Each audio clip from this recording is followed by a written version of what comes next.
Chain of thoughts method enables models to decompose multi-step problems into intermediate steps. With chain of thought prompting, language models of sufficient scale, 100B parameters, can solve complex reasoning problems that are not solvable with standard prompting methods.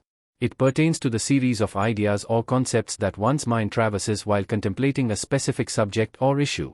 For instance, when someone endeavors to solve a math problem, they undergo a chain of thoughts encompassing comprehension of the problem, its breakdown into smaller steps, and ultimately reaching a solution.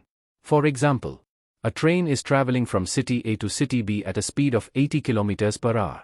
At the same time, another train is traveling from city B to city A at a speed of 100 km per hour. The distance between the two cities is 500 km. How long will it take for the two trains to meet? A factory produces 6,000 units of a product in 10 days. If the factory operates at a constant rate, how many units of the product will it produce in 25 days?